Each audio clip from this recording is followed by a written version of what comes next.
This episode of The Gourmet Goober is brought to you by SoFoodie. That's Foodie with the PH.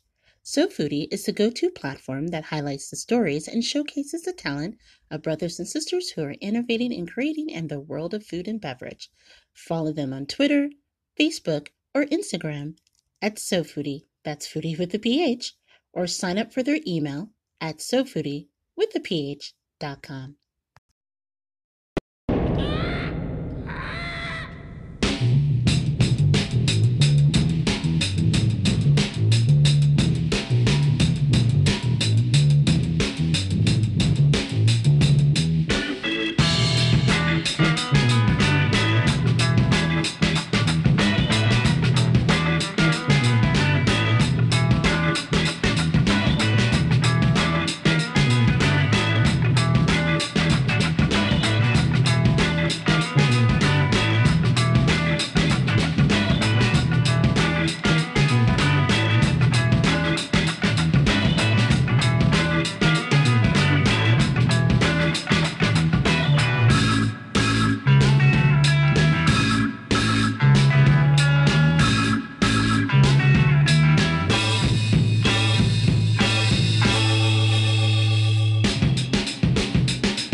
Everybody, this is JJ Outlaw and T Outlaw, and you are listening to a new episode of the Gourmet Goober podcast.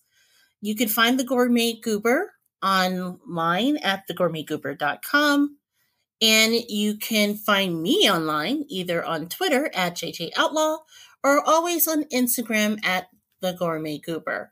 And as always, I'm here with my co-host, my hubby, my BFF, that dude, T Outlaw.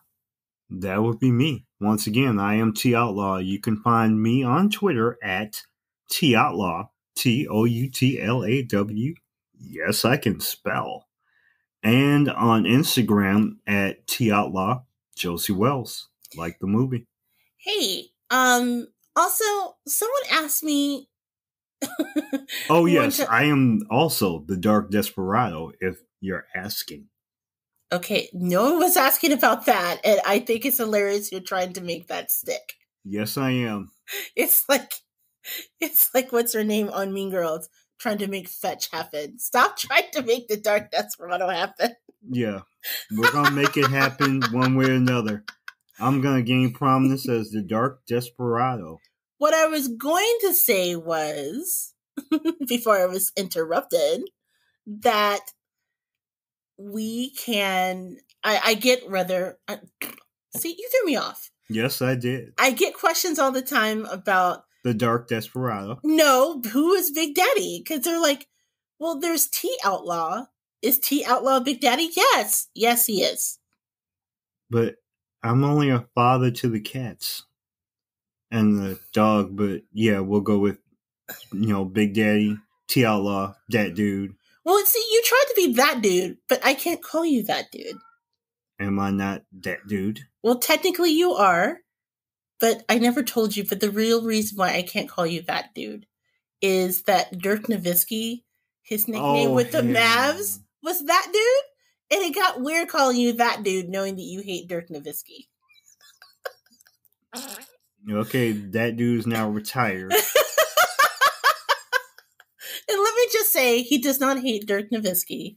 He just doesn't like that I am a fan of Dirk Nowitzki, which I don't get. Your fanhood is quite heavy. He is jealous of the tall German ever since I said that he was Gumbo-worthy. No, can't do it. Dirk, if you're listening, and in my world, in my imagination, you and your fam are fans of the Goober. Because we have people listening in Dallas. I know this because I get the stats. So, Dirk, if you're listening, you're Gumbo-worthy, my friend. Just know that. Okay. So, also, while you're, quote unquote, working on the analytics, since we finished up the 10 episodes of The Last Dance, Mike, Scotty, Steve Kerr, Horace Grant, you're all Gumbo-worthy. All right, we're gonna give you the love. Okay, Dennis Rodman, you're double Gumbo-worthy if you're up to it. Okay, first of all, You don't get to say who's gumbo worthy, okay? Don't Okay. be giving out my gumbo. Isaiah Thomas, not gumbo worthy. Sorry, bro. Okay, we both agree on that. Second of all, the conversation about The Last Dance, we'll have that for another day. But let me also just say, because Michael Jordan came out and admitted the flu game was not really the flu game, it was a food poisoning game. Michael is not gumbo worthy. But the fact that Dirk actually had a food game and went on and won the championship, double makes him gumbo worthy. Did he have a food game or a flu game? He had a flu game. Okay. Good for him. And can I give you the introduction? You brought it up. I did not bring up The Last Dance. You did. Yeah, but I didn't bring up Dirk and his little love of the flu game or whatever. Okay. You can find the Gourmet Goober on Facebook under Gourmet Goober blog, because we started as a blog. And you can drop us a line, even if you wanted to settle our argument as to whether or not my gumbo goes to Michael Jordan and Scottie Pippen, which it does not. I can see how your hand just kind of like, she's like, oh, and Michael Jordan, fellow, you know. We're not going to resolve this today. And we have a lot of quarantine left, so we're going to leave that alone. But anyway, you can drop us a line at thegloryGoober@gmail.com. So today's episode is, we're so excited. It's going to be a little different than our traditional episode of the Gourmet Goober podcast. And the reason for that is we have our very first guest. Today, we're ending the podcast with an interview with Derek Kirk. He is the co-founder of So Foodie. That's Foodie with a PH. If you listen to the opening, .com. And we had a really great chat about everything from his background in food to the state of Black restaurants and how we can support our favorite restaurants through the novel coronavirus pandemic. He even gives us a really cool take on the best thing he ate this week. So we're super excited to introduce him to everybody. And we are also excited because this officially means that we have guests on the Gourmet Goober podcast. So again, the last segment is going to be a little longer than most, but we encourage you guys to stick around and listen to it because it'll be totally worth it. And Big Daddy, while we are here, before we go into the second segment where we talk a little bit about pop culture, this is the part where we talk about our week. As you guys can guess from listening, we've had some things to say to each other over the last dance. I've held my tongue. Okay, I was respectful. She left the room for all 10 episodes. Right, because, okay, let me just say, it's not that I don't like Michael Jordan. I do. But for those of you who've listened to the podcast and have heard us on the relationships podcast before, we were part of a segment where we talked about when we first met. We very famously got into an argument when we first met over your team, the Pacers, and your team, the Bulls, and my team, my beloved Indiana Pacers. So much so that our friends have had to intervene in the past because they're like, dude, we cannot have you guys go through this.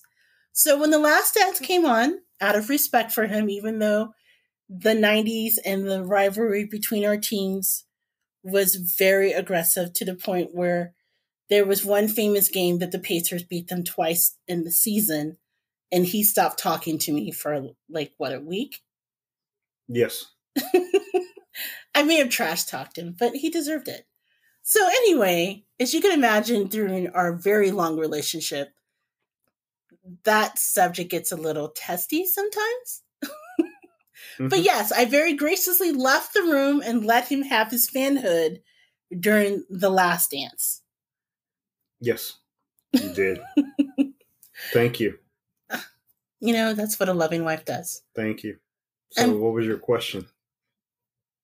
Anyway, what I was saying was the reference earlier when we talked about The Last Dance, that was me holding my tongue for a good week because I wanted to give him that, you know? Okay. So that kind of encompassed your week, or was there more to it other than giving you a chance to salivate and relive the best moments of the Bulls.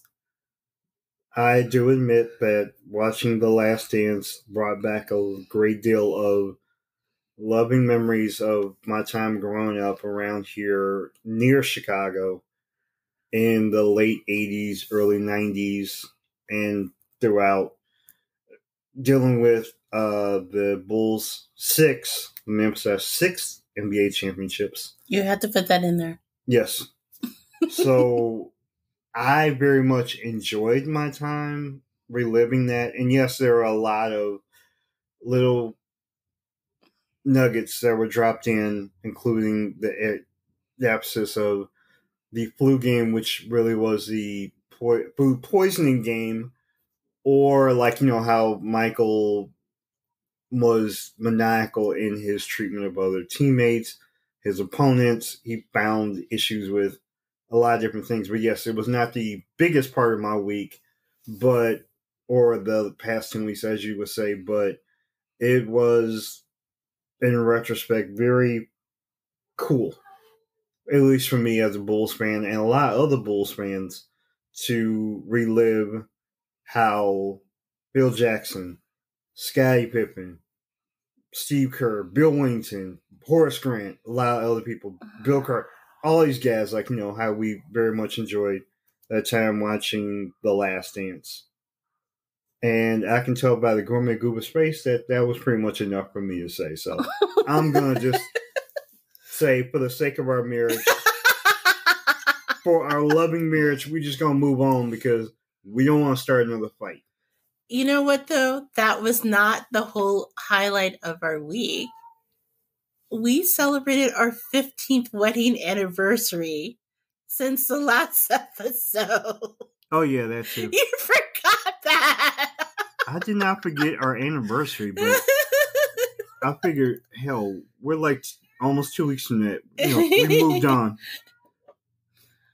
Well, it wasn't almost 2 weeks, but it was since the last episode. Yes. We have celebrated our 15th wedding anniversary, which was weird because we had plans on how to celebrate it that didn't involve being stuck inside on a rainy day, quarantined, sheltered in place during a pandemic.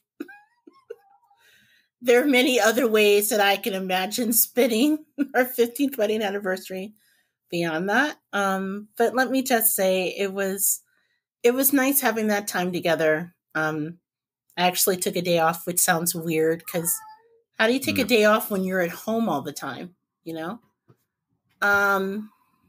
But no, it was nice because Big Daddy surprised me with my favorite thing in the entire world. He had shipped to me some Bluebell ice cream, which if you guys have not had Bluebell, some of the best ice cream in the freaking world. But here's the thing, they don't sell it everywhere. So when I first tried it, I was living in Mississippi during grad school. We won't say how many years ago, but it's been a while. When I came up north, I told everybody about this insanely good ice cream, and they thought I was crazy. Like, yeah, Jen, the South has its own ice cream. It does. So then, through the magic of the internet, you can now have it shipped anywhere. Yes. And so Big Daddy had done that once before when we were still dating, and you surprised me. Was it for my birthday? You had it sent to me? No, it was actually during the time we just decided to celebrate. Okay, maybe it was your birthday. Yeah, it was my birthday. It was during the summer. Okay. And I, at the time, thought, oh my God, you can have it shipped anywhere. And so Big Daddy felt bad that I could not go anywhere, or we couldn't go anywhere for our anniversary. So he had it sent to me, which I have to say was completely amazing. And I love it. And I got 4 of my favorite flavors: the chocolate chip cookie dough, the millennial crunch, the red velvet cake, and then surprisingly banana pudding. And I say that because I ate the hell out of banana pudding growing up. And if you guys ever had something that you ate so much of it, then you're just like over it as an adult. Like you just don't want it anymore. Like I have not craved banana pudding, which is sad because my dad makes a mean banana pudding.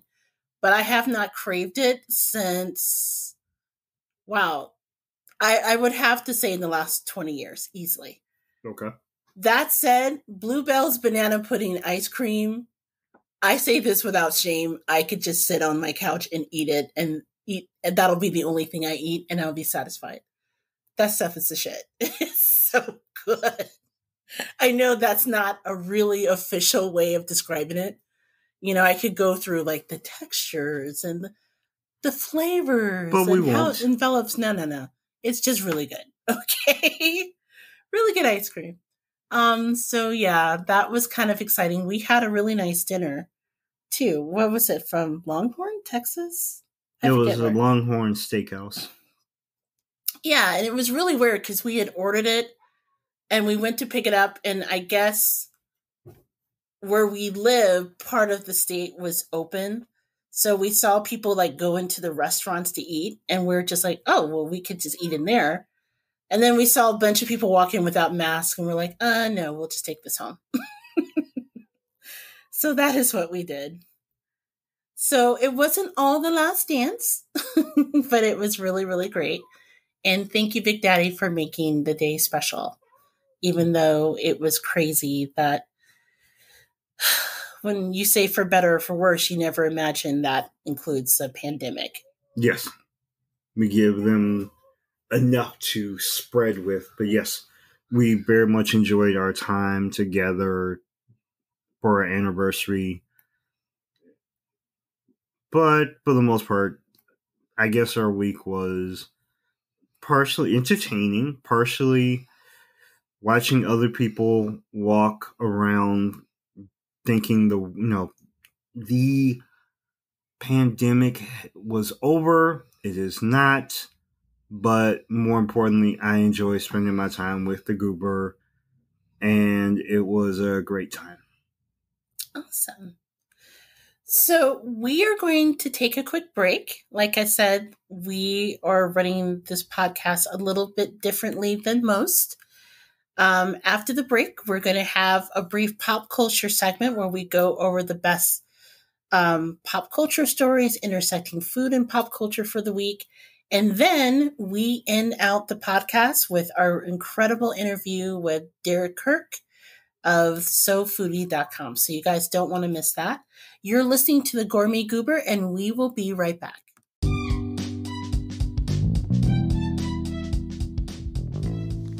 Hey Gooberland, this is JJ Outlaw, better known as the Gourmet Goober.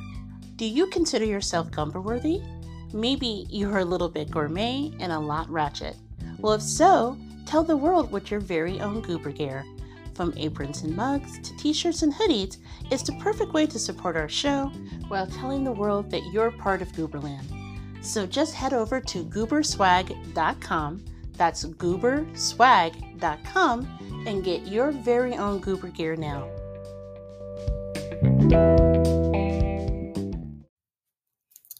Hey everybody, we are back with the Gourmet Goober podcast. I'm JJ Outlaw. I'm here with T Outlaw. And we are back in our foodie and pop culture section that we call What's Eating Us. And we have 3 stories today that kind of cross the intersection between food and pop culture. I know that historically, over the last couple episodes, we've been trying to avoid mentioning the COVID crisis, but it's kind of unavoidable to talk about it in terms of how it's been hitting the food and restaurant industry, and which we love to talk about so much here on the show. And so we'll be able to cover 3 stories that had to have national impact and showing some pretty creative ways to deal with the coronavirus. But before we dive in, we wanted to take an opportunity to talk about the passing of a Chicago legend. You may not know him personally and may not have had a chance to go to his restaurant, but odds are, if you are a true barbecue aficionado, you've had a chance to try his world-famous sauce, and that is Hecky Powell. He unfortunately passed away last week, I think last Friday, as a matter of fact. Yeah. He passed away from complications from the coronavirus. First and foremost, we wanted to send our deepest apologies and send our thoughts and prayers to his family and certainly the city of Evanston, Illinois, which is world famous Hecky's barbecue was well known. Um, Again, if you're not familiar with him, his barbecue pretty much became synonymous with the Chicago style barbecue, which we'll talk about that in a moment because believe it or not, when people talk about barbecue, they normally talk about Memphis and St. Louis and Texas style barbecue. But believe it or not, there's some things that are very unique to Chicago that makes our barbecue landscape pretty special. And Hecky was a well-known part of that. He started his restaurant, I believe, in 1983, I want to say.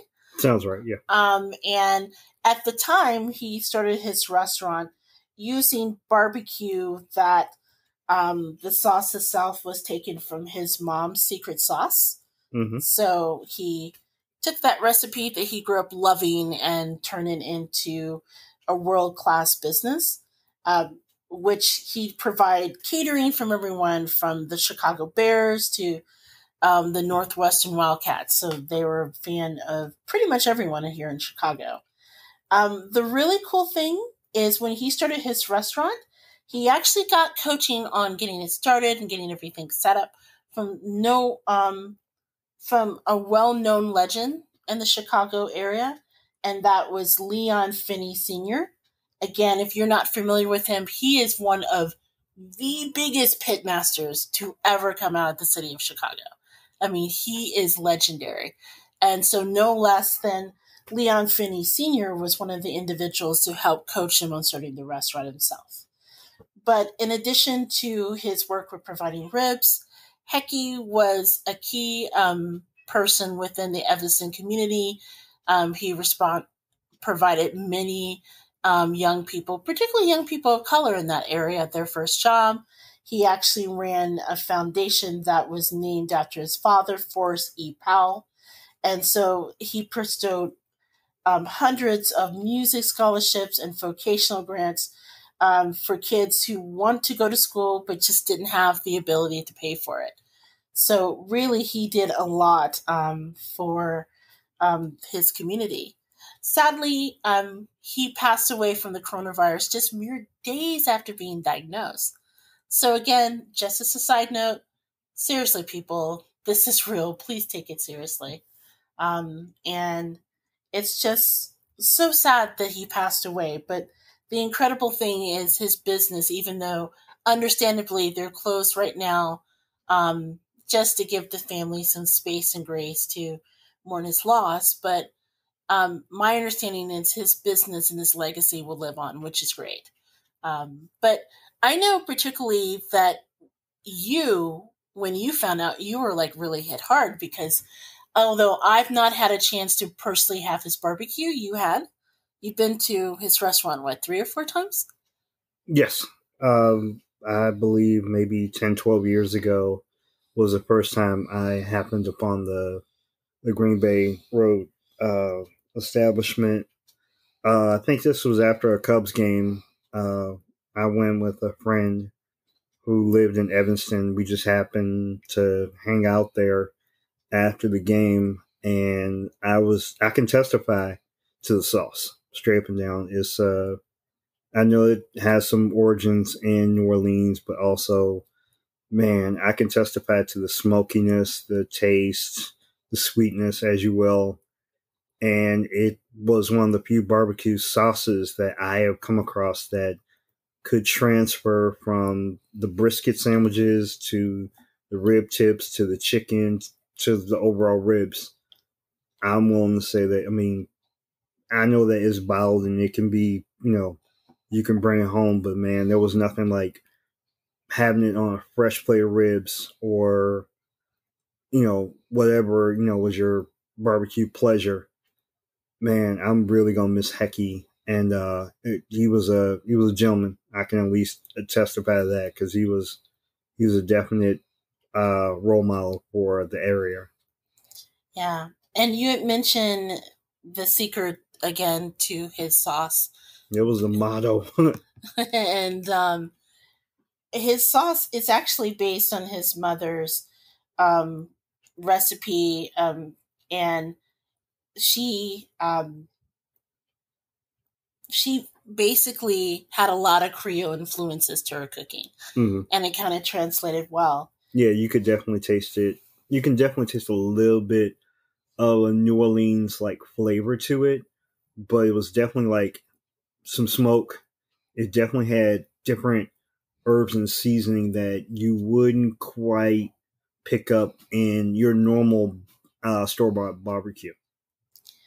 So again, thoughts and prayers, and certainly our well wishes to his family. We definitely want to thank them for allowing us to share in Hecky's, brilliance, certainly behind the grill and the work that he did.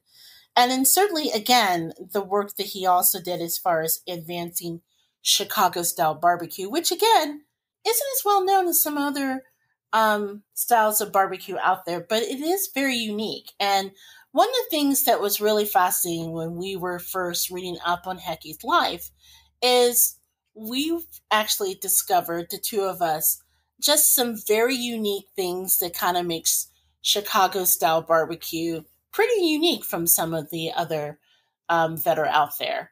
And it all starts with the smoker. Yes. Which it starts with something that is called an aquarium smoker, which I have never heard of, honestly, before coming to Chicagoland.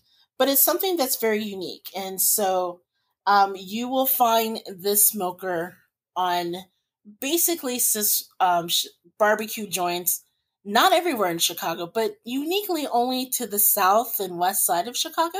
Yes, that's what I heard.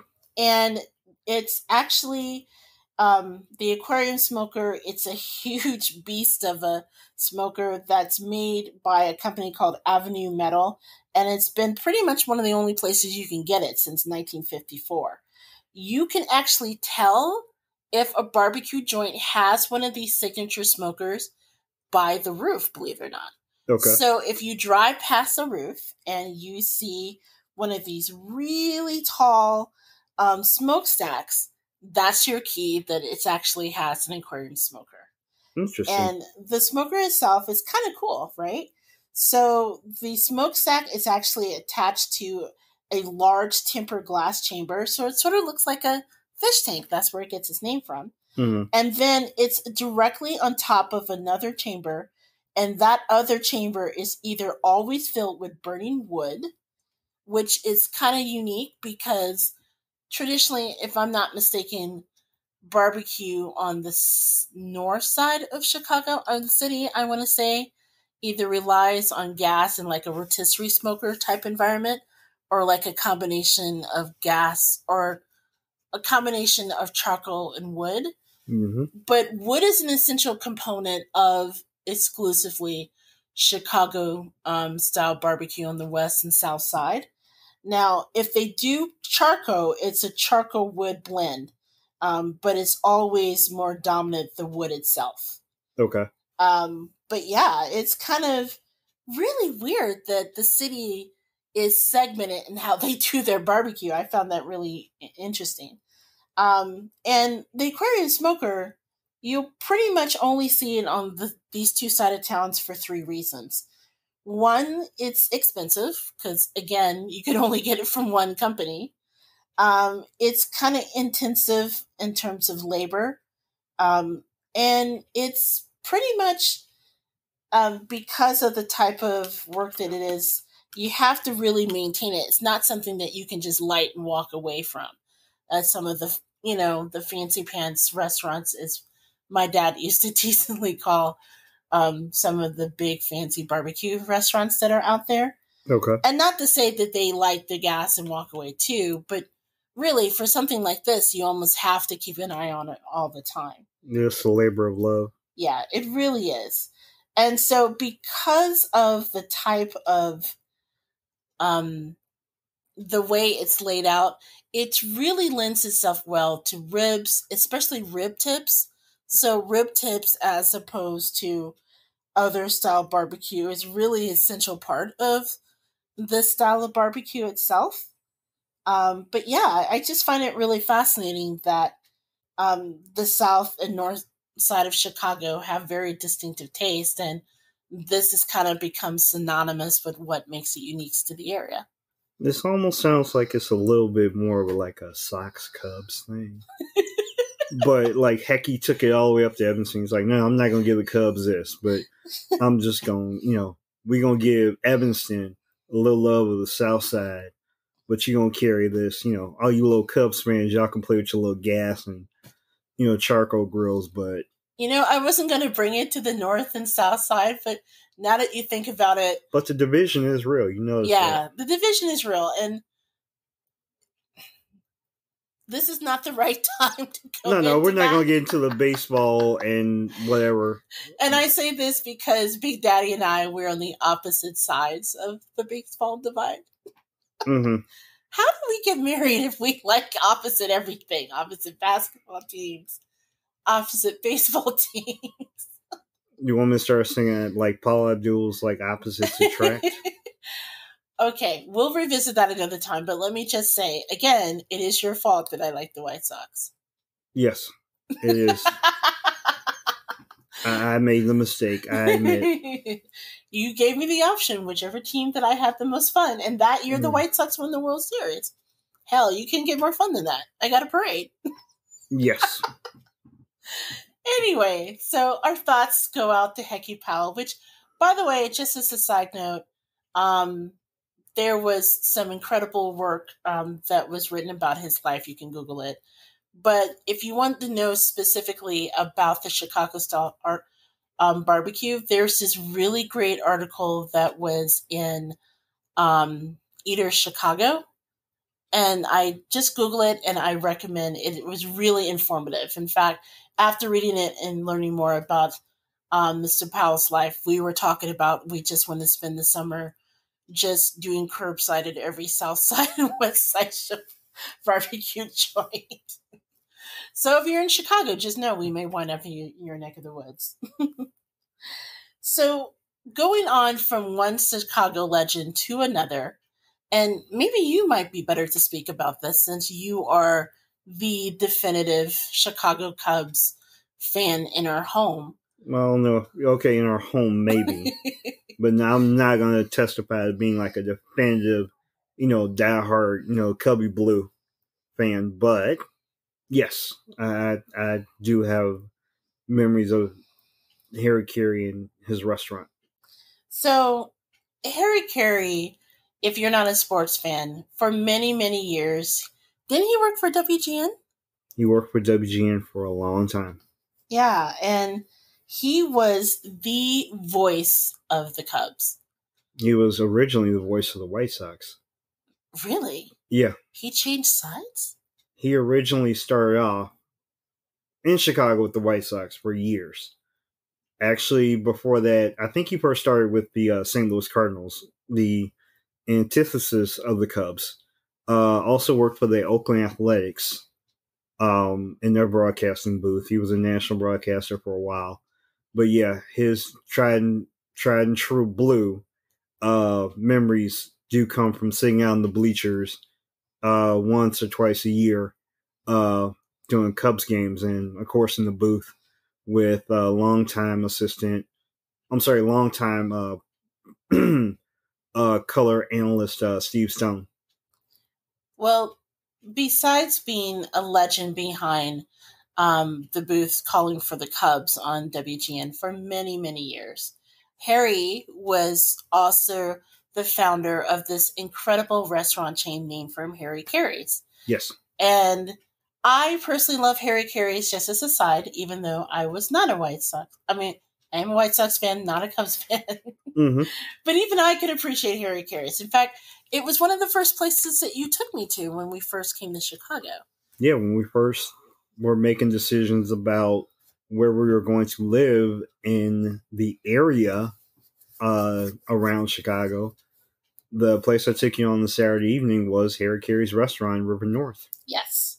So the restaurant chain, which now has places in Chicago, Rosemont, and Lombard, like many restaurants that focus on the dine-in experience, they've been really wrestling about how to deal with social distancing once the restaurant reopens up. And they came up with the most brilliant yet weird solution that I have ever seen. Imagine a night on the town. If you ever go to Harry Caray's, it's a beautiful atmosphere, very warm, very exciting. It still has elements of the sports bar, so you'll get that experience too. But it's a kind of an upscale dining experience for the most part. It's a very eloquent Italian grill steakhouse type feel. And you could be sitting next to Harry Caray. Harry Caray. Lots of Harry Carays. If you will. And how does that come about? Well, while the restaurant is still wrestling, with figuring out how to emphasize social distancing, they did not want their particular diners to feel separate from one another as far as the seating and the experience of being able to interact with other diners. So what they decided to do, now there are other restaurants, of course, that have utilized mannequins as a way to kind of fill in the seats. But Harry Caray's decided to possibly create Harry Caray mannequins. Harry Caray mannequins. Yes. Harry Caray mannequins. So yes, according to the restaurant group in the statement, since Harry loved being with people, we thought having a bunch of Harrys filling empty seats would be a fun way to have some Harry-style fun. Guests could be able to get a photo op while maintaining a safe environment from each other as far as the other diners, but still have a, bang of time. Yeah, like I'm sitting in the restaurant having a lovely veal parmesan or a chicken Vesuvio, and I turn and there's Harry over here, just sitting there eating, with his horrible sports jacket, and he's just going crazy. So many questions. Okay. Because one, unfortunately, Harry Caray is not with us. Yeah, unfortunately, Harry Caray passed away in the beginning of 1998. So you have to get over the mindset that, when it's a mannequin, obviously it's like no one that you know, as opposed to when you go into a restaurant and you see a restaurant full of Harrys. It strikes me as kind of cool yet creepy at the same time, because if you live in Chicago, you know Harry. Yes. And so the idea, there's a Harry at every other table. Cup and Budman. So I have questions like, are there going to be like different styles of Harry? Are they going to dress Harry? Or will one of the Harrys have a sombrero? He could possibly have a sombrero. There was also one time that Harry did one of the broadcasts with Steve Stone out in the bleachers where he was not wearing a shirt. That would be interesting. Would one of the Harrys be shirtless? Will it be like older Harry, younger Harry? It's got to have the glasses on every single one. Oh Holy cow. Yes. I mean... Will he have a bud in his hand, every single one of them? Yeah, I mean... Will Harry be posed? I mean... Will he have scotch? All of these references. Will he be sitting next to Bob Uecker? Oh, that would be great. That would be tremendous. Oh, holy cow. Do you want to explain the sombrero reference or no? No. I think we can leave sombrero to people who want to Google that. Use the Google machine for the sombrero. Yes. Harry would, from time to time, when the summers were hot and there were only so many people in the bleachers because of capacity and or the amount of people they could get in, how many people were drunk. Harry, from time to time, liked to take a look at the young ladies who would be out in the stands, and he would be very appreciative of their dress wear, if you will, including the young ladies wearing the bikinis and the sombreros. Okay. This is before the Me Too movement, people. Please do not get upset with us. This was how TV was done back in the day. Oh, holy cow, look at the bazongers. He was kind of rude about it. But now he that I was think fun. about it. But he was an old man, and we appreciate his spirit. Although I'm still confused how you can wear the bikini in the bleachers at Wrigley Field, but again, I'm a White Sox fan. We don't do that. So. We like to believe they wore shorts. Anyway. So how do you feel as a Cubs fan? Would it be weird to you to kind of be eating at Harry Caray's and be joined by Harry Caray? I mean, would you take a picture with him? Of course. Absolutely.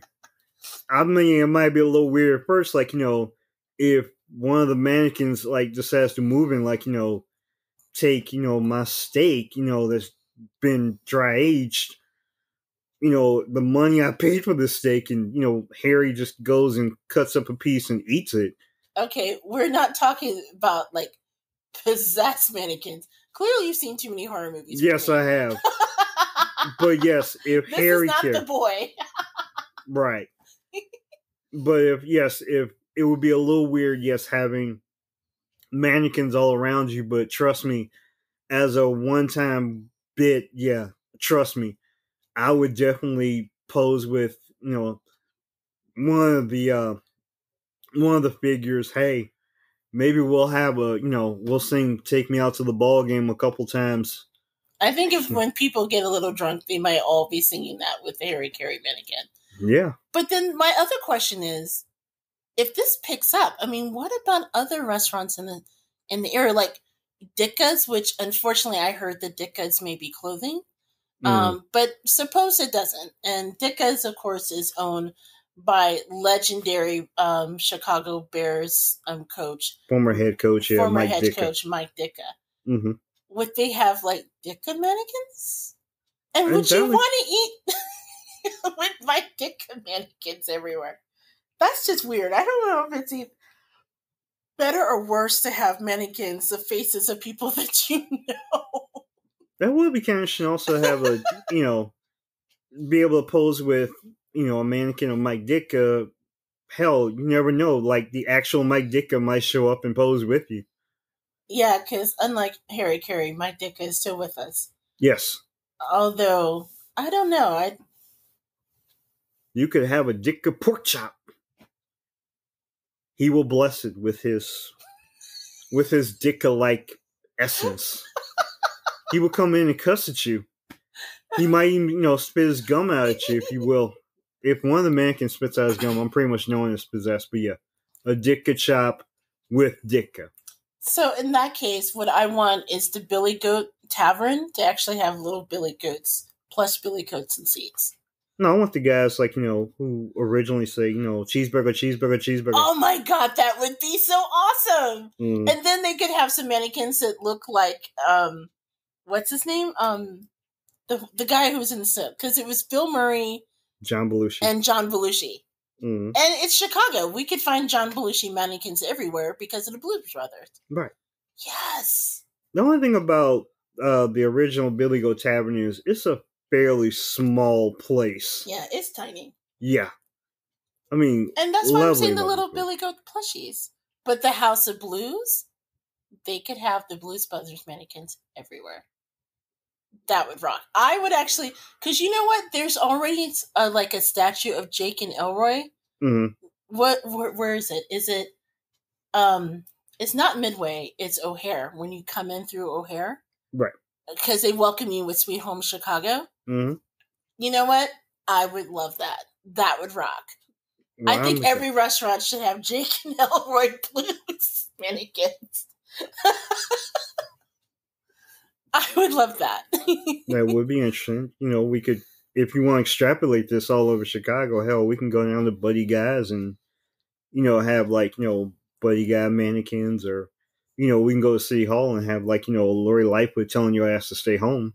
Oh, that would be awesome. Like little cardboard cutouts of her. Like, why the hell are you out here dining? Go home. Yes. Told you, we can take this all over the city, like mannequins in every, or cardboard cutouts in like, every other seat in the area. Social distancing, y'all, is a thing.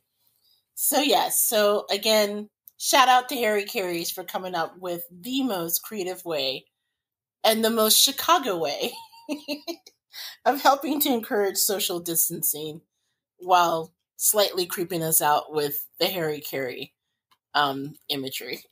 Hey, take me out to the ball game, kids. Holy cow! I have to say, I've never told you, but I actually really like your Harry Caray impression. It's actually That really is good. the worst Harry Caray. Telling you straight up and down. What's his name from Saturday Night Live? Will Ferrell does him a lot better than anybody else. Oh my god, Will Ferrell's Harry Caray is on point. I gotta give you credit for that. Yeah. So the last story that we want to talk about, speaking of creative ways with dealing with the COVID, is actually from Questlove. And if you guys don't know who Questlove is, he is the drummer from the legendary R&B hip hop band The Roots. He's also, you may have seen him if you watched The Late Show with Jimmy Fallon. The Roots is the house band. The Tonight Show with Jimmy Fallon. Let's not mess that up. Oh, that's right. Sorry. We don't want to get in that, catch that smoke. We're Ball State alumni, so to say that is kind of rude. Sorry, yes. David. Sorry. Sorry, Stephen Colbert. Sorry, Jimmy. But anyway. Nonetheless. So Questlove, besides his work with The Roots, believe it or not, for some people who may not be familiar, he's also an incredible foodie. So last year he put out a cookbook, which I'm dying to get. It's called The Mixtape. It's actually well received. So like the LA Times named it one of the best cookbooks of the year. He also has his own brand of seasoning. What is it at Williams-Sonoma? His popcorn seasoning? Yes. Which I heard is like wicked good. And so now he's actually hosting a show that's going to be on the Food Network called Questlove's Potluck. And so he's bringing together some of his friends, and it was all remotely shot. So it's kind of like a virtual get together.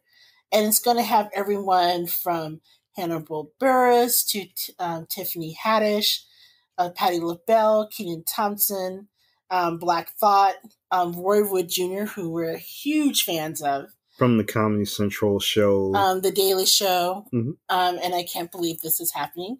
And then Gabrielle Union. And it's all coming together to benefit a good cause, America's Food Fund, and to help really put money towards food deserts and people dealing with food insecurity with what's going on right now with the coronavirus and the massive job loss. So first of all, shout out to Questlove. We can't really wait to see that show. It's going to be on the Food Network, as I said before. But then also we were really intrigued by this story because one of the guests on this show is none other, like we said before, than Patti LaBelle. The godmother of soul, as I have heard. Who you have been dying for years and years to have her call you Chipmunk. That's right. Maybe not the prune cobbler. This is from a different world, but I just want her to, give me a hug and call me Chipmunk. So the reason why that's hilarious is that Patti LaBelle, like Questlove, in addition to her music, which needs no explanation whatsoever. And again, just as a side note, and we will get back to you, listeners, some of you who have listened to us for our love of The Masked Singer. I still need to kind of binge watch the end of it. Please don't say anything. I've been trying to avoid it on Twitter for weeks. But no spoilers. The idea that Patti did not win that one year just drove me nuts. Because who the hell beats out Patti LaBelle? Anyway. I know you don't want to relive me waking you up in the middle of the day going, that's Patti LaBelle. No, I do not. I like my sleep. But Patti, in addition to being an incredible singer, is actually an incredible cook. In fact, we actually have one of her cookbooks. I inherited from my mother-in-law, and I have made some of the LaBelle cuisine over the years. And Patti, of course, is the maker of the all-incredible Patti Pie, which, again, just a side note, I almost absconded one today. I almost made out with a Patti Pie today. Okay. I was so close to getting it, and then I thought, ooh, I got to go into Walmart with all those people. Yes. So I didn't do it. Yeah, your safety is more than a necessity for a patty pie. I don't know, though. I have a feeling that come Thanksgiving, if this is still going on, you would risk it all for a patty pie. I wonder if you can, like, have them DoorDash a patty pie to you. You know, I have looked into that. I don't think they would. Damn! If y'all gonna have Uber Eats or, whatever, one of these delivery services, can y'all hook a brother up with a patty pie? Couple patty pies? I'm willing to drop the cash, y'all. Anyway. You know what? This is my fault for going down the rabbit hole because, again, patty pies, if you guys have not had one, get your life. Yeah. Seriously, the sweet potato pie is one of the best out there. That's your problem. Anyway, Questlove. Questlove had a long time beef with Patti LaBelle. How you gonna have a beef with Patti LaBelle? It is all because of, for years, for nearly a decade, Questlove has been trying to get Patti LaBelle to cook for him. She's cooked for everybody. So, the long and short of it is that, and you guys, I can't even do this story justice. Do me a favor, Google Questlove and OK Flair. He used to have these animated shorts that are called story times. And so they did this story where it talks about how for a decade, someone had told him that Patti LaBelle makes these incredible, the best fried chicken that will ever be, the best soul food. She has personally cooked for Mick Jagger. She has personally cooked for Sir Elton John. And so Questlove is like, dude, I want some of this, right? So Miss Patti, whenever, because I grew up in a home that called her Miss Patti. So not calling her Miss Patti is really weird.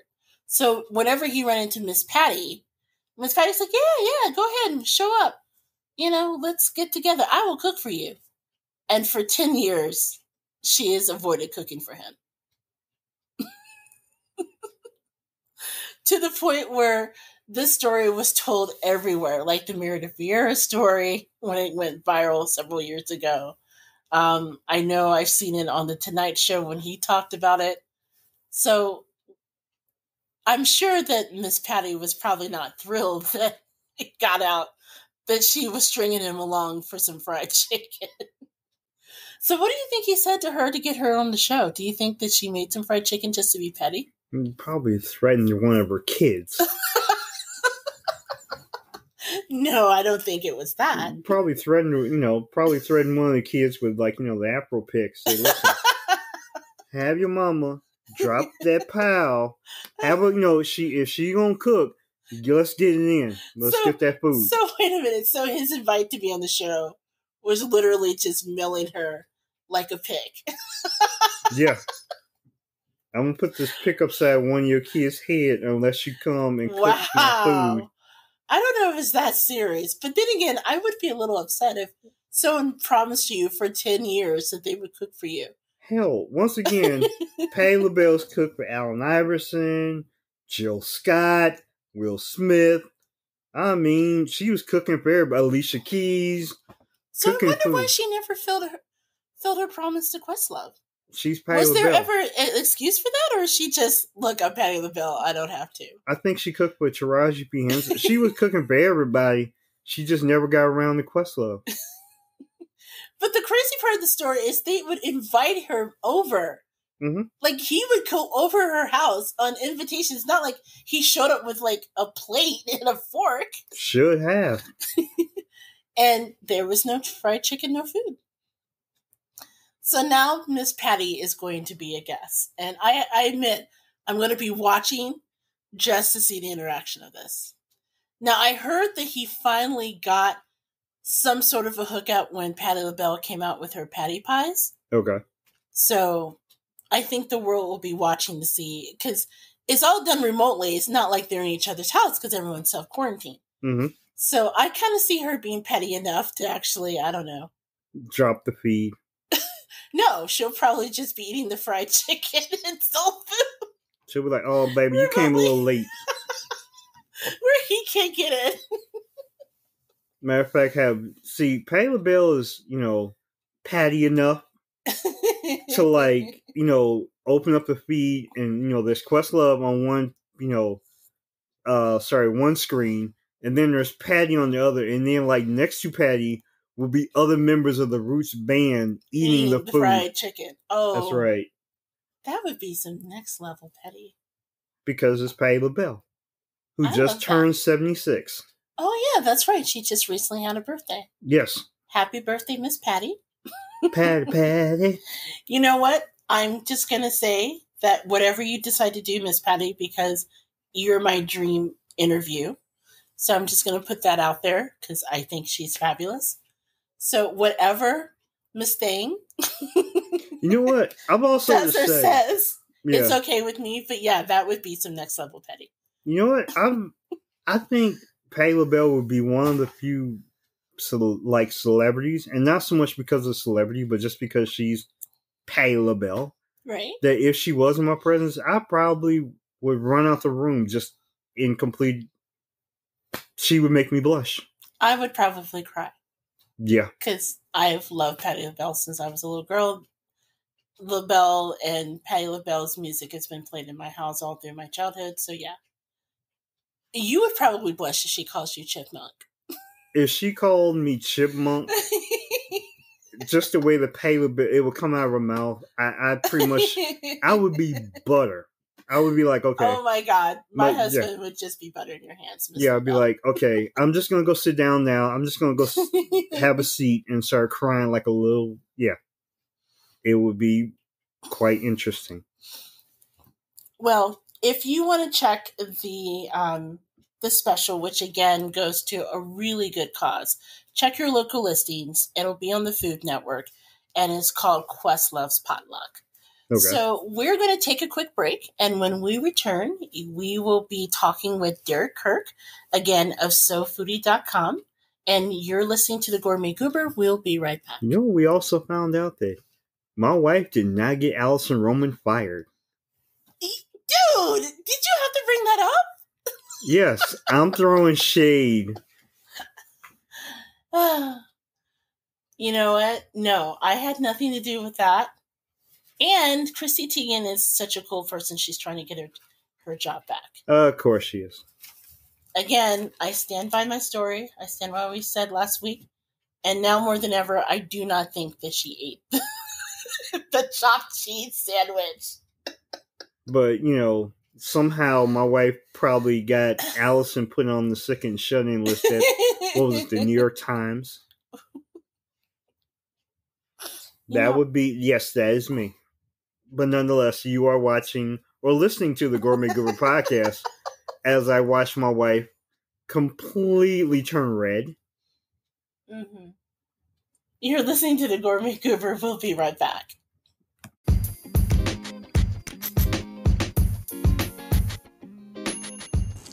Hey everybody, this is JJ Outlaw, better known as the Gourmet Goober. And have you ever thought about starting your own podcast? When I was trying to get this podcast off the ground, I had a lot of questions, like how do I record an episode? How do I get my show into all those apps that people like to listen to? Hey, how do I even make money from my podcast? Well, the answer to every one of these questions is really simple. Anchor. Anchor is a one-stop shop for recording, hosting, and distributing your podcast. Best of all, it's 100% free and ridiculously easy to use. And now, Anchor can match you with great sponsors who want to advertise in your podcast. This means that you get paid to podcast right away. In fact, that's kind of what I'm doing right now by reading this ad. I love Anchor. It makes it super easy from start to finish. The whole process can be done from the app, from recording to distribution. I just adore it. So if you've always wanted to start a podcast and while making money doing so, just go to anchor.fm/start to join me and the diverse community of podcasters already using Anchor. That's anchor.fm/start. I can't wait to hear your podcast.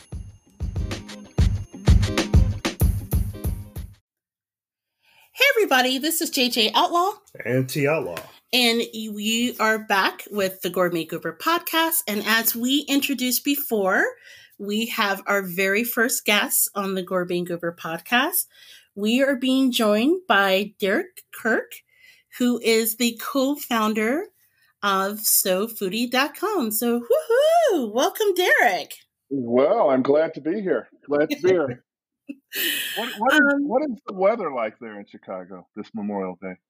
Actually, you know what? It is actually really nice, which is kind of a surprise because this last week, well, even this past month, was like the wettest. It's the wettest May we've had. Yeah, like Okay, there's all right. been the past week, there's just been some crazy flooding and things like that. In fact, yeah, we were driving home the other day and Broadway was flooded. Yeah. Oh, But okay. yeah, today it's gorgeous, which is kind of a welcome thing. We don't live far from the beach, so depending on how crowded it is, we may just drive by and take a look at it. Okay, all right. But it's pretty nice. What about where you are?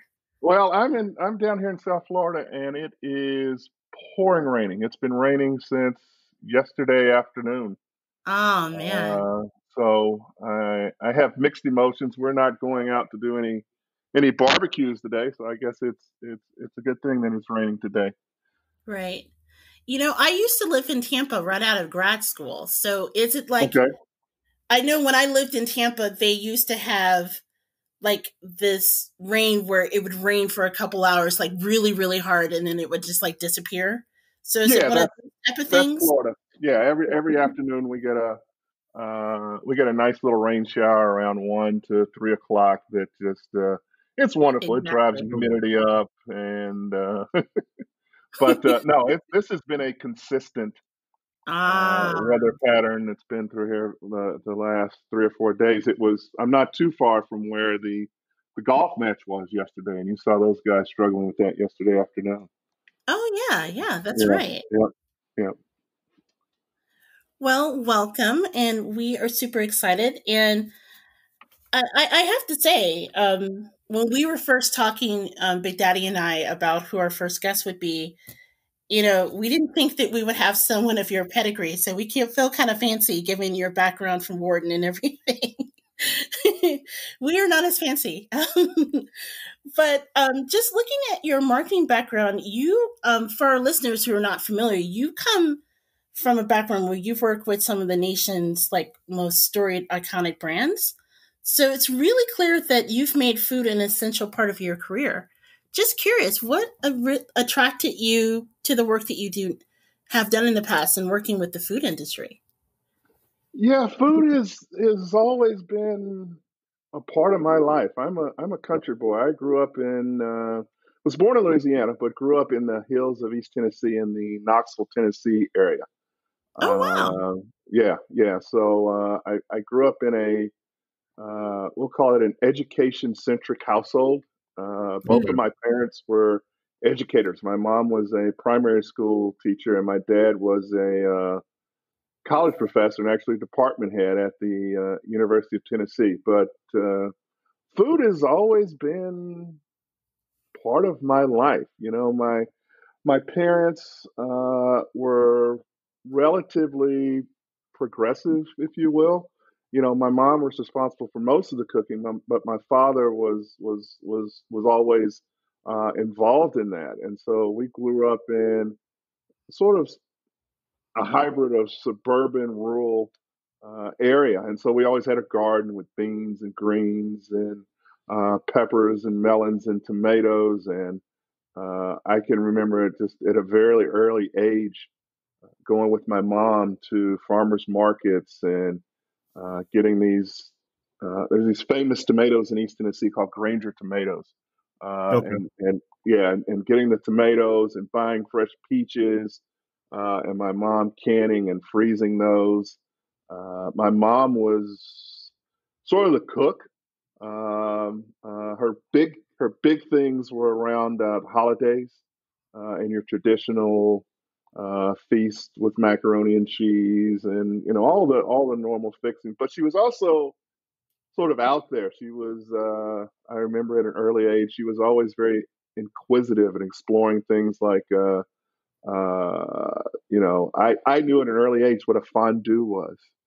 Oh wow. Uh, and a charcuterie and my mom would find these recipes. I remember she made zablione, which is an Italian dessert. So it's always been a part of my life. And I say my dad was involved too. One of my earliest memories is him making hot water cornbread in a cast iron skillet, and he was the the traditional role. He was the master of the grill.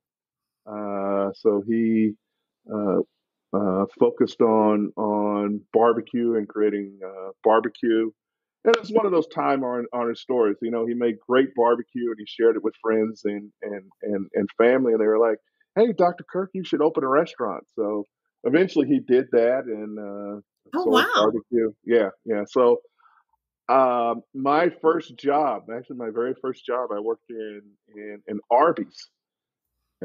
I guess I must have been a sophomore, or I guess I was 16, a sophomore or junior in high school. That was my very first job. I had a couple of other jobs in high school that weren't around food, but when I went to college, I actually my first job was working in a dining hall at the school, and then I got a job my junior year working in a steakhouse. And I started out as a meat cutter. They take these big, not actually primals, but smaller cuts and cut them into different size steaks. And then I got promoted to line cook and I did server. And so I started out in the restaurant industry. I majored in finance in undergrad and worked in finance for, God, 4 or 5 years before grad school and even after grad school. And then I started working professionally for a organization called Darden Restaurants, which is Red Lobster. At the time, it was Red Lobster, Olive Garden, and Right. Bahama Breeze, and some other brands. And I started in the marketing department with the Olive Garden, and for 20 plus years, I've worked in working for marketing departments, brand marketing departments for primarily casual dining concepts, or leading those departments, or working in organizations that distribute or sell to the restaurant industry. So I have been in the restaurant industry for a while. Yes. Oh, wow. I have to say, hearing you talk about growing up and having the garden and your mom and canning things, that kind of takes me back to my childhood too. My mom is actually from Monticello, Mississippi. So Hmm. I have lots of family in Mississippi and Louisiana. So very familiar with that lifestyle and how it kind of was different than growing up in the Midwest. And yeah, I know all of that. I can probably, if I've if I wanted to, I'm pretty handy with canning myself, having grown up like that. So I can certainly have an appreciation for how you were brought up. And that's really cool that your dad had a restaurant. I had no idea. So was it a barbecue type restaurant, if I Yeah, heard you correctly? it was. It was adjacent to a convenience store. Okay. And on the side, they had a deli where they sold um, hot dogs and barbecue and fish sandwiches and fried chicken and some other things. And eventually he opened up a standalone restaurant for a couple of years. It was a tough business, and at the same time, he had a full-time job. And my Right. dad's sort of a Renaissance man. He's got a lot of different. At the time, he had a lot of different irons in the fire. Do you have a signature dish that he stood by? No, it was the ribs. It was traditional. It was barbecue chicken, barbecued ribs, and pulled pork. Those were the three big things. We didn't do any beef, so it was primarily pork and chicken. Okay, that's pretty nice. I like that. Yeah. Big Daddy is like a fan of anyone who um, loves the Q, as he jokingly said. So Oh, Yeah, okay, I'm all always right. learning. in fact, earlier we talked about in the podcast about Hecky Powell. I don't know if you're familiar with him. He is pretty Who? well known. Hecky Powell. No. Um, he is the owner of, or he was the owner of Hecky's Barbecue in Evanston, Illinois. Kind of like one of the grandfathers, if you will, of Chicago style barbecue, which is usually built around an aquarium smoker. Yep. And So rib tips. yeah, so we talked a lot about him actually in this podcast going out. So again, we're just always fascinated when we hear about that. So thank you for sharing that. That's really awesome. So tell us a little bit about soulfoodie.com and what led to you starting it up. I understand that you were a co-founder of the site, right? Yeah, really, myself, my significant other has been instrumental in helping it. But it started about, it's been 4 years now. And my mom had recently passed away, and I was challenged emotionally, and I was in a job that was not very inspiring. And on a whim, we went to Miami for the weekend, which is kind of crazy. It's only 75 miles, but we used to do that periodically just to get away from where we live. And I attended a seminar, an influencer workshop that a group of individuals down here in South Florida put on, where they were teaching folks how to become influencers. I wasn't really interested, but I was into technology, and I just said, "Hey, it's a free workshop. Let me go and attend." I met some really interesting people, and coming out of there, I was like, "Okay, I can do something. What am I passionate about? What do I care about?" And it was really educating myself about the Black or African American foodways in the United States in terms of who are people who are doing some interesting, innovative things. And I was surprised at the depth and breadth of the innovation and success in the marketplace, and slightly embarrassed that I, have been in this business in the restaurant side, but passionate about food for a long time, was not aware of some of these stories. So, coming out of that workshop, they said, "Well, find something you're passionate about to start, and find a social channel, and just start, commenting or sharing or tweeting, if you will, or whatever your social channel." And I was really into Twitter because I'm a sports and a political junkie, and that's the primary platform where I can learn things and interact and argue with people. So Twitter was my platform of choice. And I just went out there and started finding all these stories and sharing them and following some of the thought leaders in this space, and was very intentional about it, and was learning a lot and just kept at it. And then over time, I looked up one day and I was like, wow, there's like 1,000 people who were following me. And I said, okay, let's sort of have some fun with this. And I came up with a new name, because originally it was not Soul Foodie; it was something different. So we changed to Soul Foodie, and a buddy of mine came up with a really cool logo, and that's where we've been doing that for 4 years now. Like I said, it's a community where we want to provide a glimpse into the Black American experience, through screens of, and I always say food and beverage, because people think it's just about food, but no, we innovate in the beverage world and culture. So we try to weave some of the culture into the stories whenever we can. Okay. So from my end, what, like in dealing with like media, Mm-hmm. in terms of media outlets, what makes Soul Foodie so important, especially right now? Well, that's the thing. I don't consider myself important, and I know, and I have these discussions with individuals. My role, at least from my perspective, is we've been fortunate to create this brand that people gravitate towards, and to build an audience, and then people are passionate about that. So I am not a thought leader in this space, and there are individuals out there, Adrian Miller, the Soul Food Scholar, Michael Twitty, Kosher Soul, Therese Nelson, the cookbook author Tony Martin. I look at Nicole Taylor, Corsha Wilson, Cherie Williams, who's created Cuisine Noir, which is, I don't know if you're familiar with that. You should be following her. She has had this website that's been operating this space for over a decade, and I don't know how. It's amazing what she's been able to put there. So my role is at least I see it, is to build this audience, and it's really about sharing these stories. Okay. So there's sort of four buckets of content that I like to share.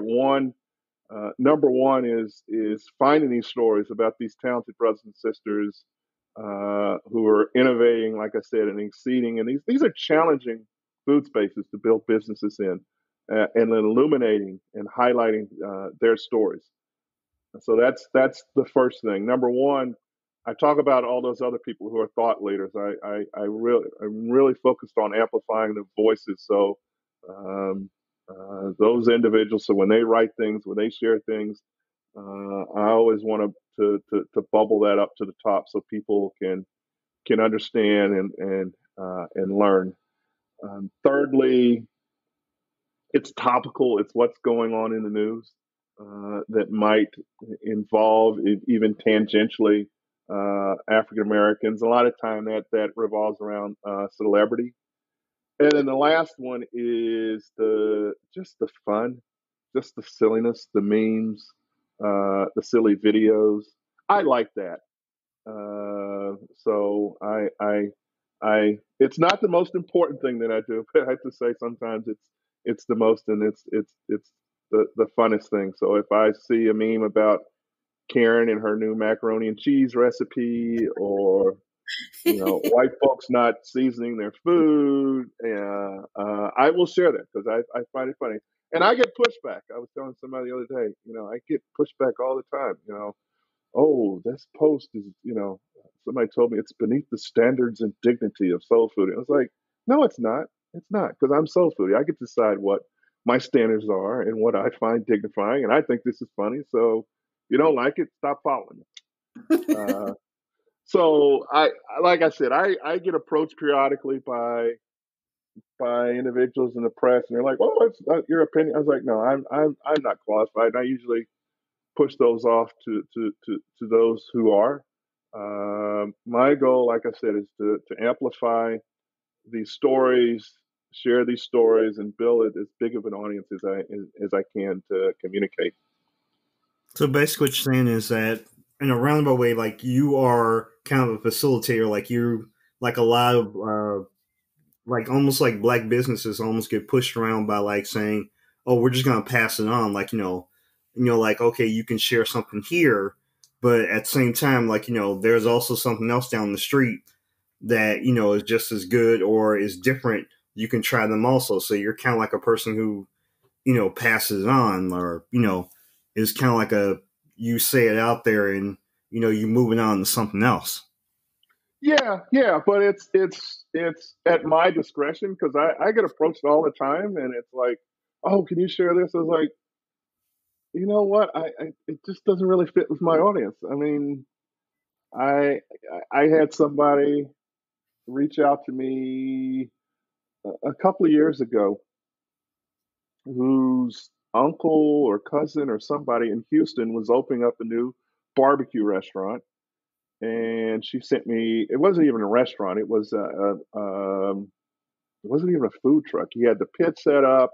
It was a nice setup, but it was in the parking lot of a gas station somewhere in Houston. She sent me the menu and pictures of food. And I was like, this looks really good. It's really looks appetizing. The food looks good, but it just doesn't interest me, Right. But I told her, it was funny. It was about the time that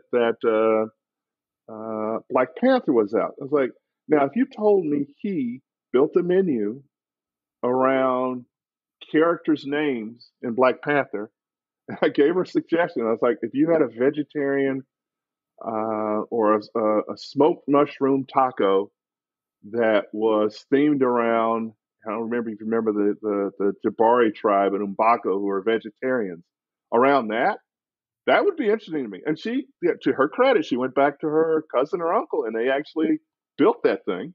And she Wow. came back. Well, and she got a lot of, not only from us, we put it out there, but some of the local publications picked it up as well. and she got a lot of traction. I don't know. I'd be curious to go back and see how that business is doing. But I just say that to say it's everything. We're not the vehicle for everything. You know, on Twitter, I send out, I think it's 25 tweets, 25 to 30 a day. I can't sit around tweeting all day, so I have to parse and filter what appeals to my palate, if you will. Well, I can certainly understand the need for balance. I think that's something that all content creators try to basically find the mix between being informative as well as I jokingly call it embracing the ratchet sometimes. Not that everything we talk about is that.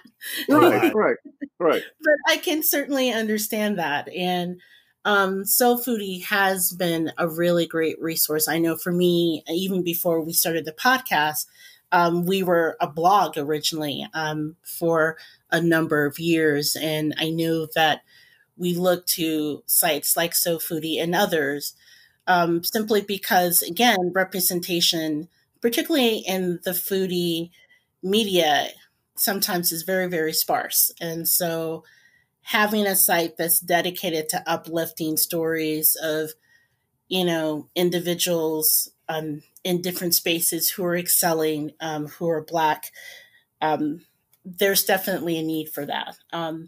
Especially now, because as a lot of Black-owned restaurants, Black-owned companies, food companies have been really hard hit by this current pandemic.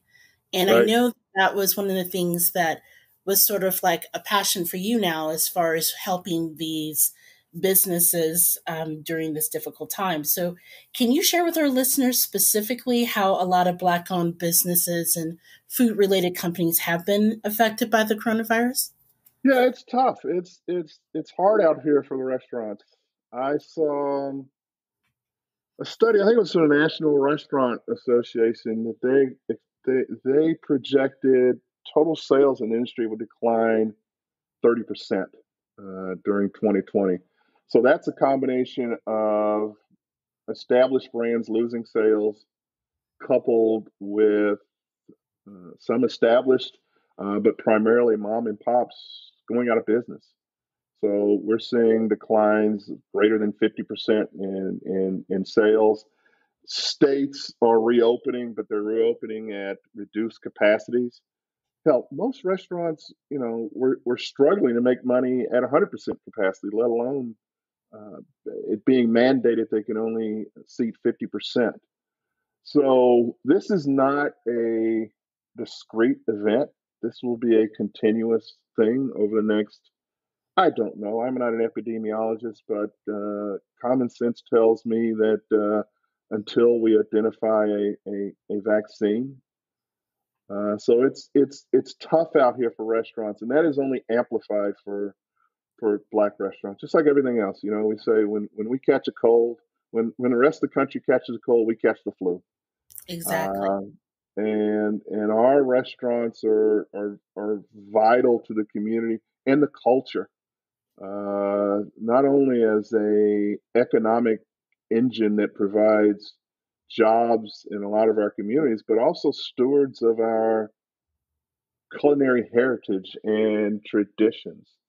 So, our restaurants, along with those from our I'll call them our brother and sister cultures of Asia, Africa, and Latin Americas, provide the culinary counterbalance of the sea of sameness that is the American restaurant landscape. So they've been struggling. Very few of them received these loan programs, and they're starting for the most part in a disadvantageous position. These other restaurants, these well capitalized, have a head start in the race. They had their number one, they're strong capitalization. You think about some of these big brands, they've got A+ locations. The big thing is they have really experienced, seasoned management and operation teams, and I know that because I've worked on those teams. They have huge purchasing economies, not only on goods, but you think about a simple thing like these third-party delivery services. If you're a McDonald's or Burger King or a Popeyes or one of these other behemoths, they pay reduced fees for those. So those organizations charge 20, 25. The highest I know of is 30%. So those large organizations start with an advantage not paying that. You see some of these organizations. I was reading Starbucks and Cheesecake Factory. They went to the landlords and like, yeah, we don't feel like paying rent right now. And for the most part, those landlords have said, okay. Wow. Oh my Yeah, gosh. yeah. And so, a lot of our restaurants, they can't do that. You're a single unit mom and pop operation. You don't have that type of leverage with your landlords. And these organizations, and I don't fault them. They're if they're smart, and some of them are, they're going to grow during this time frame. And the primary reason is there's going to be some tremendous real estate opportunities out here as businesses close. So those that are well capitalized are going to be able to fill in some locations that they need or venture out into other markets. And the other thing is it is a buyer's market for talent. So I work for a brand here, and before February, it was a seller's market for talent. We could not find quality general managers, experienced line cooks, customer service representatives, because there were so many opportunities. But that script is flipped. So there are a lot of people out of work. So it is relatively easy to find quality employees up and down the leadership ladder in the restaurant. So like I said, it's tough. The business is tough. People, I've been in the business for 20 years, and I meet people, or I've got friends, and they're like, oh, you should open your own restaurant. I was like, no, I understand how tough this business is. If you make 10 cents on every dollar, you're considered a success. And it's a tough, challenging business. It's long hours, it's extremely competitive. It's dangerous. You think about it. You're working in this environment with fires and sharp instruments and slippery floors. It's highly regulated, but black restaurants, or like I said earlier, or even have greater challenges than the general market. We can talk about some of the reasons why. Okay. So, I mean, a lot of this is around like funding and money. I mean, Yes. cash rules everything around us.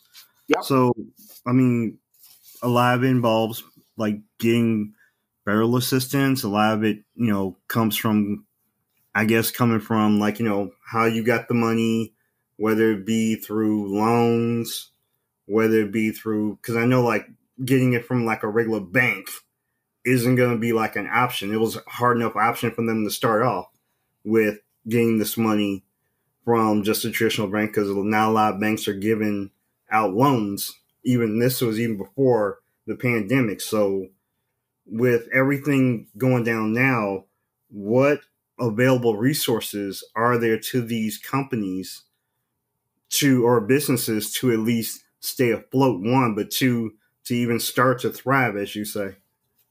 Yeah, it's a challenge. Most of these businesses, not all of them, but the majority are sole proprietorships. Most of them run on either a fast casual type or a QSR model. Okay. Obviously, there are some that are full service, sit down service, but like I said, majority are located where their clientele are, which is adjacent to or very near African American residential markets. I think one thing that surprises a lot of people as I talk who aren't really highly engaged in this is how varied the cuisine types are. It's we go, oh, it's just soul food and seafood shacks and wing houses. No, they're coffee shops, they're bakeries, they're wine bars. The international there's a lot of international cuisines, obviously dominated by Caribbean and primarily Jamaican menus. But the cuisine types are varied. But you hit it right. It's about capital, and I like to say it's not just financial, but it's intellectual capital. So it is a challenge getting loans, just like it is, and it's a challenge for any restaurant. You consider the high failure rate, how capital intensive are. It's a challenge for any restaurant to get a to get a loan. But we are uh, burdened with, in some cases, poor credit history. The underwriters, when they look at the locations, they'll penalize it. Oh, that's not in an A+ locations. You're charged higher interest rates, and in some cases, you're not approved for enough capital. And so I've seen numerous stories where people are really want to open a restaurant and they exhaust their savings or equity in the house or reach out to family and friends, and they get a loan and it only covers 50-60% of what they need to properly open. It's a high interest rate.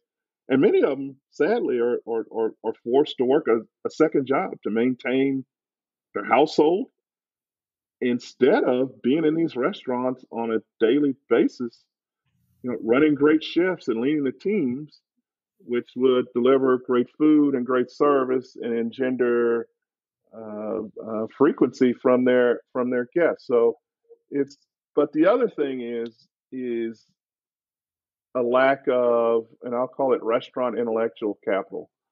A lot of the entrepreneurs in these spaces, they came from either chains or successful chains or either independent restaurants. So they have a strong knowledge of some of those foundational elements. So finance, how do you effectively manage a P&L? How do you do menu and product costing and labor models and understand operations in terms of inventories and PARs and food safety, or marketing, which is my world, in terms of branding, menu design and engineering and advertising and third party delivery.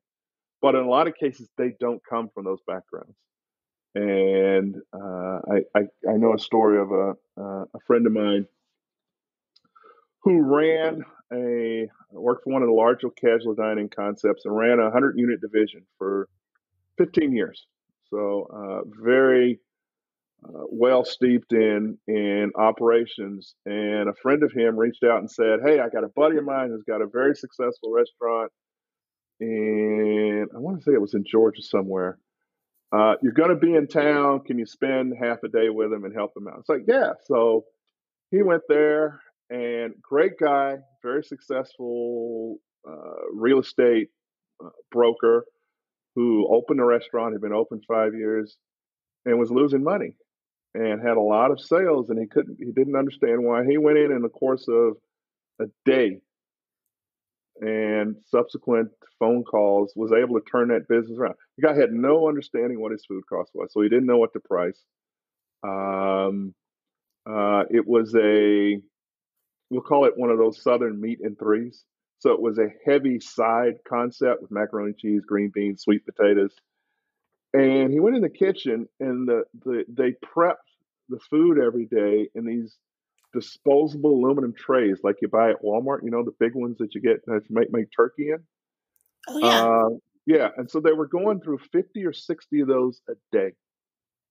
And he asked, well, why? Well, I don't want to have to wash them. It's like, okay, how much do these things cost? Well, Jack goes down to Walmart and he pays $2 to $3 a day. So you're spending $180 a day on pans when you could go to your local restaurant supply house and buy, spend $700 to get all the pans you need and hire a dishwasher for $50 a day to wash them. So it's like I said, there's a lot of basic knowledge that not in all cases, but in a lot of cases aren't out there. So, long way to answer your question. I think it's one, finding some ways and providing some training to help these individuals access the lowest cost capital as possible. Um, uh, and then secondly, providing some training and mentors on the operations side. Providing, and that's one of the things I'm working on the side, is putting together some educational modules and tools with some friends to help, some training materials that we can provide free of cost to say, hey, this is how you do, this is how you manage, just the basics. This is how you manage a P&L. This is how you price a menu. This is how you cost out the items and determine what you should charge. Here's some basic marketing ideas. Thing I'm passionate about right now is third-party delivery. A lot of people think that does not make running for restaurants. That is a misnomer. You can make a tremendous amount of money using these Ubers and DoorDashes and third-party deliveries. You have to re-engineer your menu a little differently. You have to do some things differently, but delivery, people want delivery. Even pre-pandemic, you look at the success of Jimmy John's, and that business model is based almost entirely on, get it there and get it fast. And so there is ways to make money.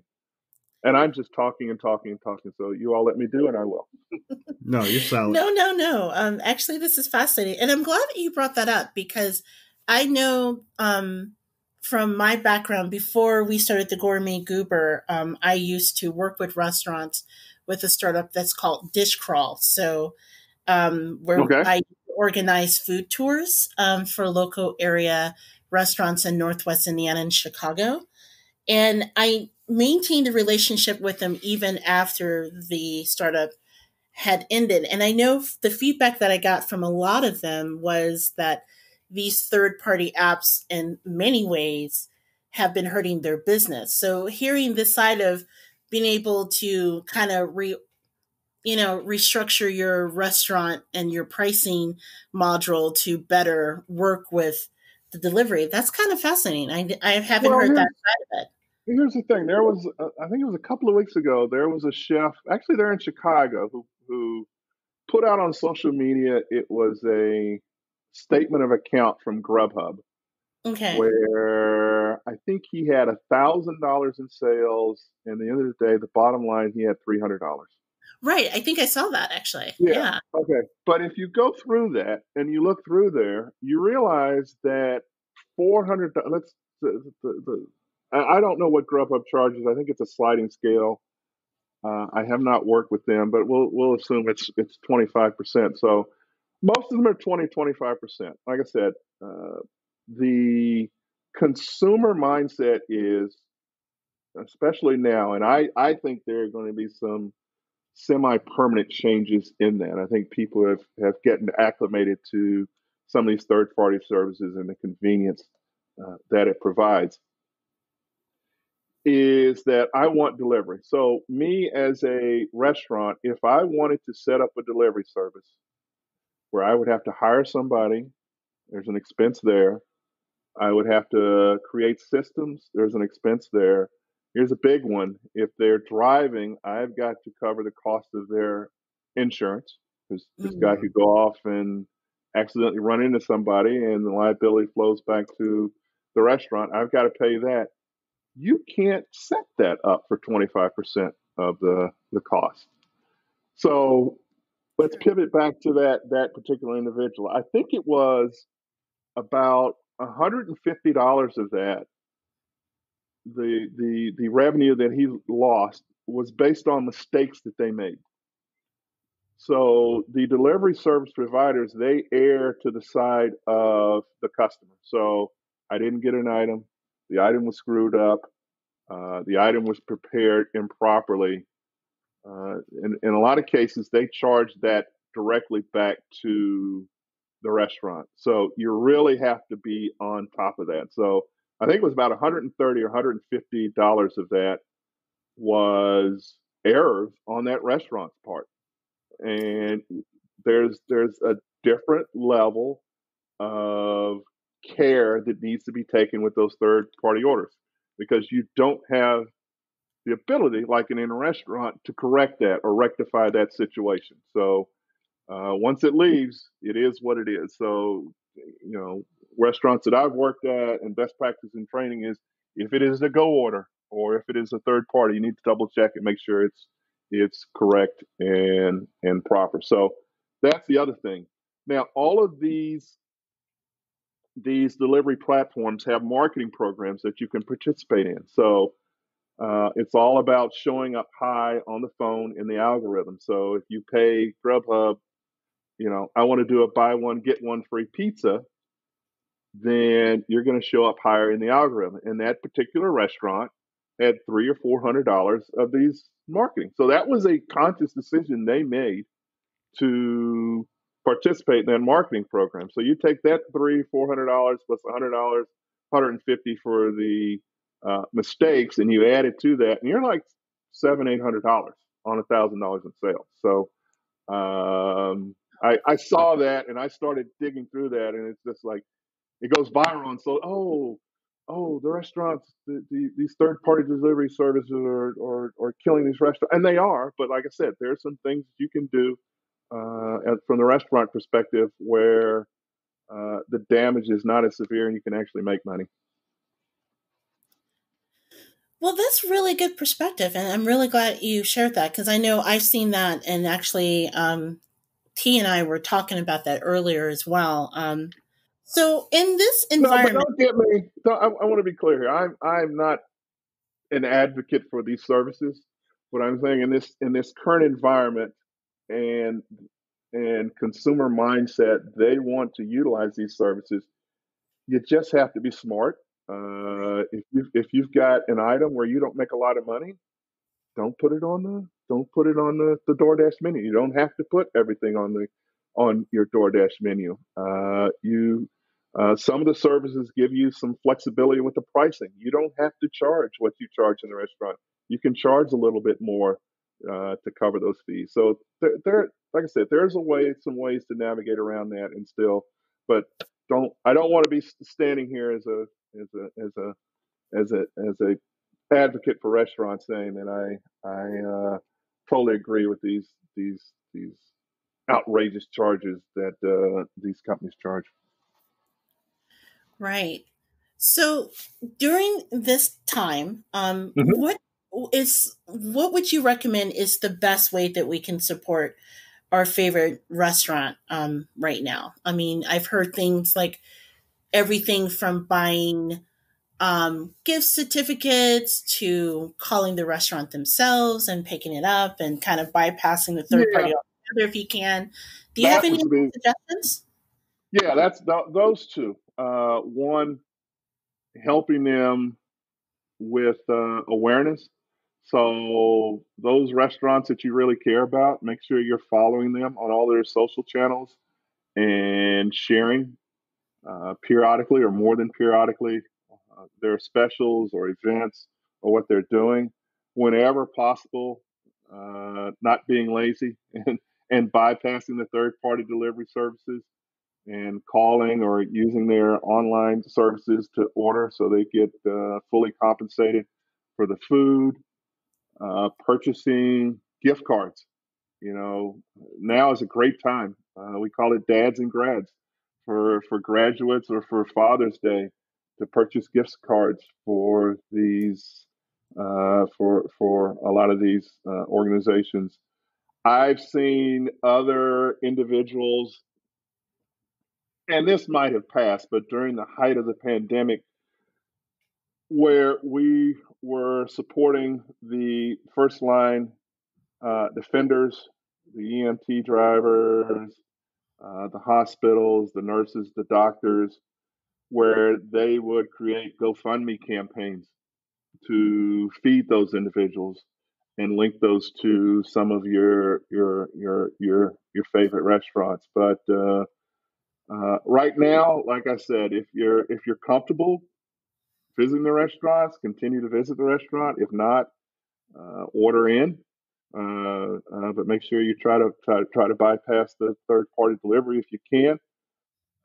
Look at the gift cards, and I think the big thing is keeping them front and center in the hearts and minds of your friends and associates on social media. As you see those things, their specials and posts, continue to share those and like and comment. That is great. Well, Derek, we really want to thank you for being our first ever guest on the Gourmet Goober podcast. And All right. just for being just a really great collaborator with our content. We are really thrilled to partner with such a great organization like So Foodie for that. So where can our listeners find So Foodie on social media and online? Oh, you can find us all the traditional places except for probably TikTok. My daughter's trying to get me to get on TikTok, but the handle is @SoulFoodie, and it's with a PH, not an F. And we are most active on Twitter, and followed by Facebook and Instagram. Instagram right now is sort of my little play pace where I have more fun there than I do on Twitter and Facebook. And then at the website, you can sign up for our email as well at soulfoodie.com. And I want to tell the listeners as well, please sign up for their email newsletter content. I get it, and I really love it. It's something I look forward to all the time. So if you guys can do that, definitely do that and support Derek and the great team there. They've been amazing to work with. And finally, we end every show, as you know, being a listener, sharing the best thing we ate this week. That's whether it's restaurants or meals that you make or just, anything in between. We love food here, obviously, the Gourmet Goober, and we want to advocate for it as much as we can. This week, being our first guest, we will turn the reins to the best thing you ate this week over to you to close out the show. Oh, boy. I know. So just thinking in terms of if there's anything phenomenal, like a recipe that you made or, just a local place that you want to give a shout out and show some to. Haven't been out. We've been quarantined, so haven't been out. We've been cooking a lot, and I'm trying to think the last week, two things. So I made one day last week. Oh, I made like some traditional Mexican street tacos. So we're at carne asada. So I had skirt steak, which I marinated in some olive oil and lime juice, and chili powder and cumin. And I don't have a grill because I live in a high rise. So we charred that on the in a really hot cast iron skillet, about medium rare to medium. Cut it on the bites real thin, and I served it on just traditional, California style. These small corn tortillas with fresh chopped red onions and cilantro and a little hot sauce, and you got to have a squeeze of lime. So that's one thing. And then my daughter is in high school, and she decides she's going to go vegetarian, so she didn't eat that. So I made her some macaroni and cheese, and there's been a lot of controversy on the internet recently over macaroni and cheese recipes. And I do the traditional route with the bechamel sauce, but I did a little differently. I found they had a smoked Gouda at Costco. So yeah, that was really good. I had not done that, so we didn't have the same color, but flavor wise, it was pretty killer. So it was yeah. I am a huge those would be my two recipes. Yeah.